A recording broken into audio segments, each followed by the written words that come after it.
안녕하세요. 오늘의 한국어 팟캐스트는 한국어 민화에 대한 이야기입니다.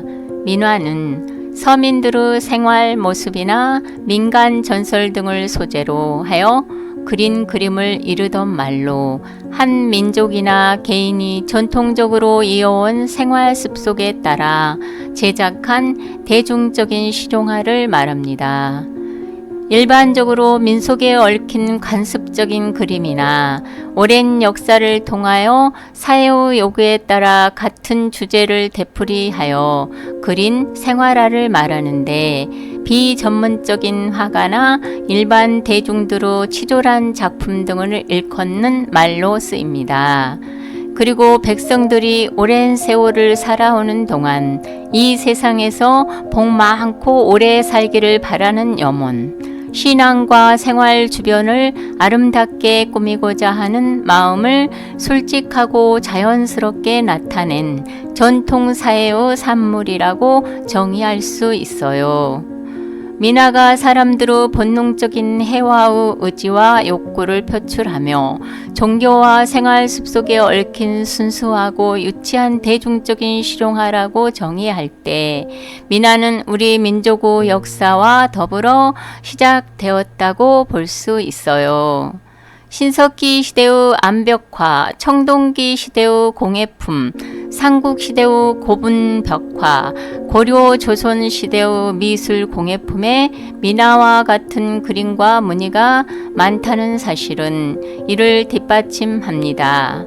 민화의 작가는 도화서 하온과 하온의 제자에서부터 하온이 되지는 못하고, 그림에 재주가 있어 사람들의 요구에 따라 그림을 그렸던 화공, 그리고 일반 백성들에 이르기까지 다양해요. 그들은 대개 신분이나 사회적 지위가 낮은 사람들이었습니다.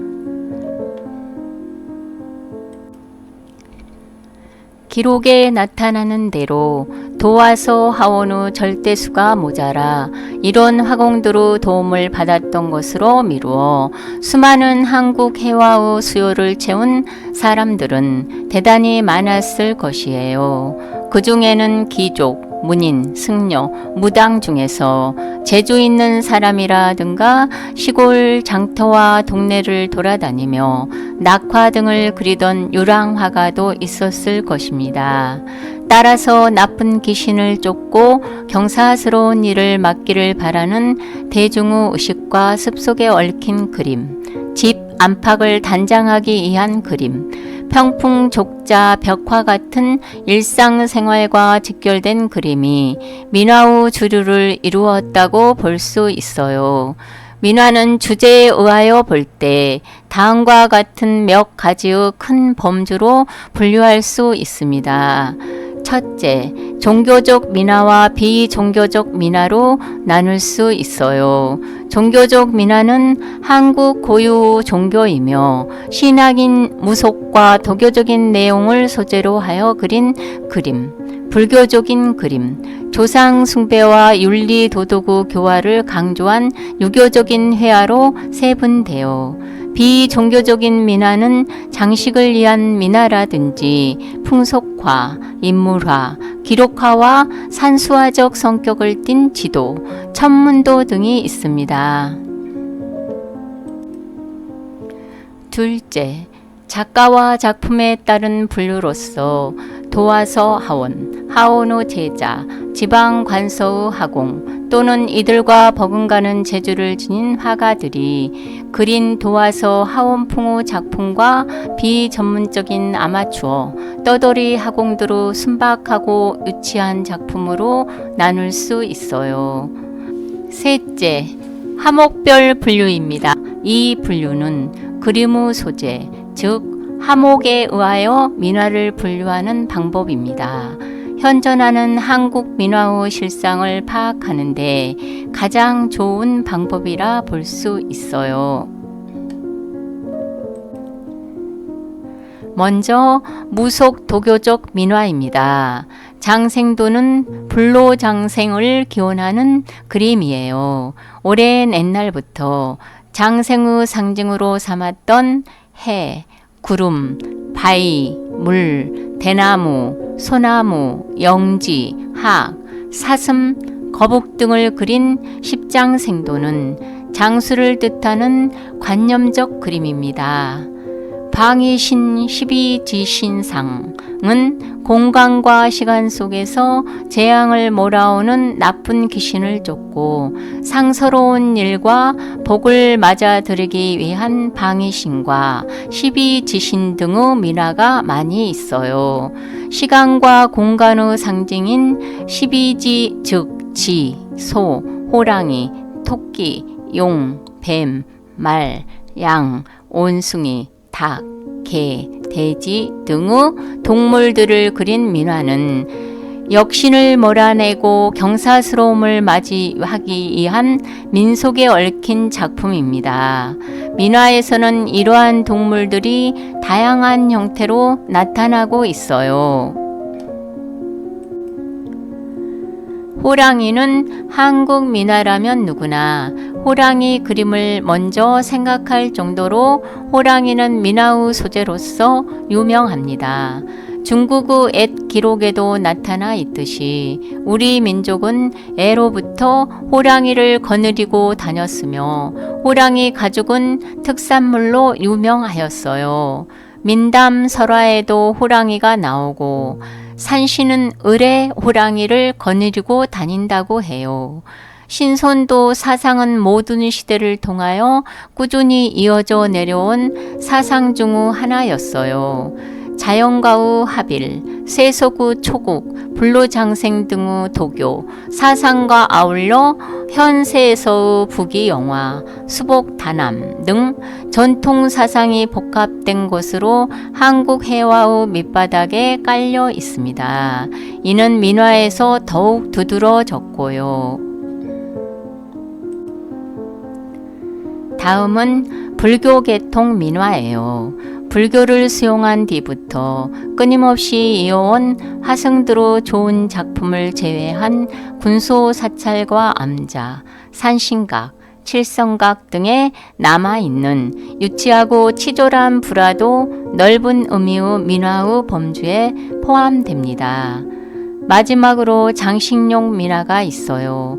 현재 전하는 민화 중에서 집 안팎을 아름답게 꾸미기 위한 장식적인 작품이 가장 많이 남아 있어요. 이러한 작품들은 비록 화법, 기교, 독창성 등에서는 일반 회화에 뒤떨어지긴 해요. 하지만 그 밑바닥에는 무속, 도교, 불교, 유교의 사상들이 강하게 스며 있습니다. 산수화는 팔폭 평풍 그림이 많이 남아 있어요. 일반 회화의 산수화와 달리 민화에서는 대개 채색을 많이 사용하고 얽매임 없는 자유로운 필법으로 정감을 담아내고 있습니다.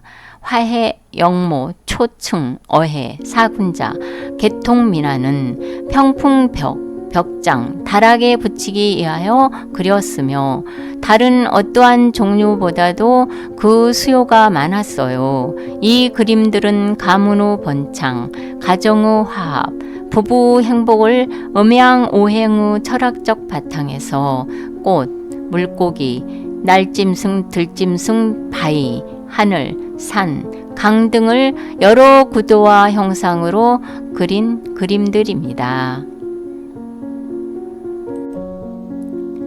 화사한 꽃, 무성한 나무, 싱그러운 풀잎 사이에서 쌍쌍이 어울려 많은 새끼를 거느리고 있는 동물 그림은 부부가 이러한 짐승처럼 떨어지지 않고 사랑하며 닭이 많은 병아리를 거느리고 석류에 많은 알이 달리듯 대대로 자손이 번창하기를 바라는 뜻에서 붙였다고 생각돼요. 물속에서 떼를 지어 몰려다니는 물고기, 날짐승, 들짐승, 부귀영화의 상징인 모란꽃도 많이 그렸습니다. 절개와 신이, 청아함과 강직함의 상징인 사군자, 즉 매화, 난초, 국화, 대나무와 소나무, 팥초, 포도 등도 비슷한 뜻이 담긴 그림이에요. 풍속화, 인물화, 초상화, 기록하는 예로부터 우리 미수로 중요한 소재였고요.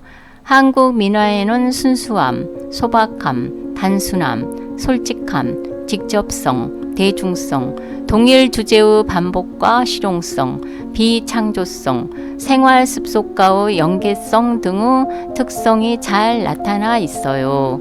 그 특징은 다음과 같이 요약할 수 있습니다. 첫째, 기복입니다.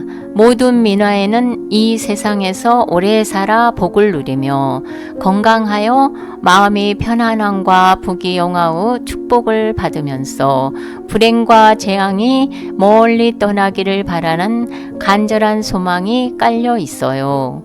둘째, 솔직 소박입니다. 현세에서의 행복을 바라는 남에게 잘 보이기 위하여 기교를 부리기보다는 아무런 과장과 허식 없이 있는 그대로를 우직하고 소박하게 표현하고 있습니다. 셋째, 사랑입니다. 민화에는 자연, 인간, 신에 대한 한국인의 사랑이 잘 나타나 있어요.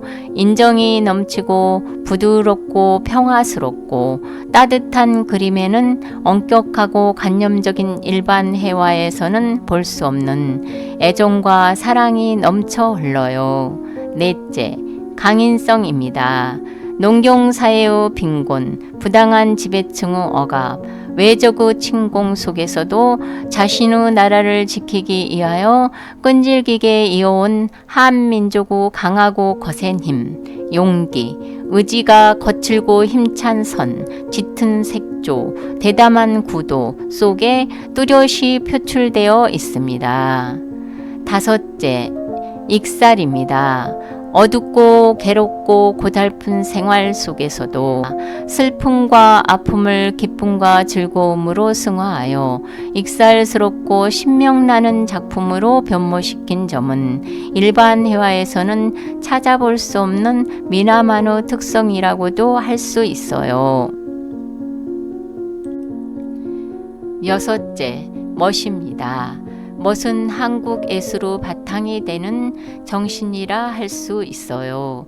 보기 좋고 알맞고 아름답고 흥겹고 구성지고 잘 어울리는 변화, 균형, 대비, 조화 등의 모든 요소를 합쳐 멋이라 부릅니다. 비록 같은 주제를 되풀이하여 그려낸 해아가 민화라 할지라도 절대로 똑같은 점이 없이 생활 공간에 맞는 크기와 구도, 형태와 색상, 선과 점들을 어울리게 한 것이 바로 민화의 멋이라 할 수 있어요. 이상으로 한국의 민화에 대한 이야기를 마치겠습니다.